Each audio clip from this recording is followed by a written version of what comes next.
মাত্র 15 মিনিটে দেখুন মুর্শিদাবাদ, বীরভূম, পূর্ব বর্ধমান, পশ্চিম বর্ধমান,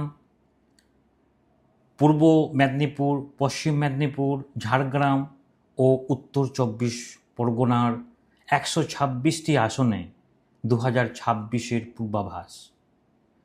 নমস্কার, সালাম। আমি মোস্তাফিজুর রহমান, একজন পলিটিক্যাল স্ট্র্যাটেজিস্ট।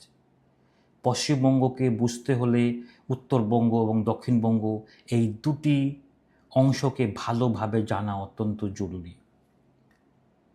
আমি 8টি জেলার 126টি আসন ব্যাপারে আমি আলোচনা করছি। সুতরাং যদি আমাদের এই বিশ্লেষণ 126টি আসনের ব্যাপারে যদি আপনাদেরকে ভালো লাগে, অবশ্যই আপনারা সবাইকে শেয়ার করবেন এবং আপনাদেরও মতামত, কে কোন আসনে জয়ী হবে, কে কতটা সিট পেতে পারে 126টি আসনে, আপনারা কমেন্টে অবশ্যই আপনাদের মত দেবেন। কারণ যে প্রত্যেকের গ্রাউন্ড রিয়ালিটি বিভিন্ন রকমের দৃষ্টিকোণের মাধ্যমে সবাই দেখে এবং আমাদের এই পূর্বাভাস আমাদের ডেটার মাধ্যমে এবং গ্রাউন্ড রিয়ালিটি লাস্ট 1 মাসে কি ঘটেছে তার উপরে বেস করা এই ডেটা রয়েছে। ওকে, চলুন শুরু করি। আমরা যদি পূর্বাভাস বলি, এই 8টি জেলাতে টোটাল আসন সংখ্যা রয়েছে 126টি।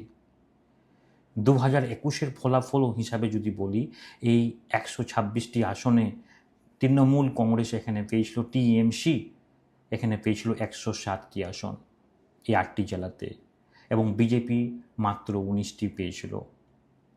2026 এই ক্ষেত্রে যদি আমি বলি, আমাদের 2026 বিধানসভা নির্বাচন ক্ষেত্রে যদি বলি, ডেটা ভিত্তিক এবং লাস্ট 1 মাসের ট্রেন্ড অনুযায়ী টিএমসি পেতে পারে 95 থেকে 105টি আসন পেতে পারে। বিজেপি সেখানে 18 থেকে 26টি আসন পেতে পারে।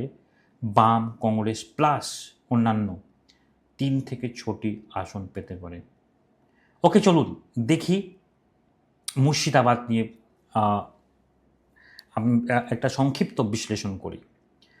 মুর্শিদাবাদে টোটাল 22টি বিধানসভা আসন রয়েছে। এই বিধানসভা আসনগুলো হলো ফারাক্কা, শামশেরগঞ্জ, সুতি, জঙ্গিপুর, রঘুনাথগঞ্জ, সাগরদিঘি, লালগোলা, ভগবানগোলা, রানীনগর, মুর্শিদাবাদ, নবগ্রাম, খড়গ্রাম, বরঙ্গা, কান্দি, ভরতপুর, রাজীনগর, বেলডাঙ্গা, বহরমপুর, আপনার হরিহরপাড়া, নওদা, দমকল, জলঙ্গি। এই আপনার 22টি আসন। আমি যদি আপনাকে বলি 2021-এ এখানে টিএমসি এই 22টির মধ্যে 20টি আসন পায় এবং বিজেপি দুটো আসন পায়।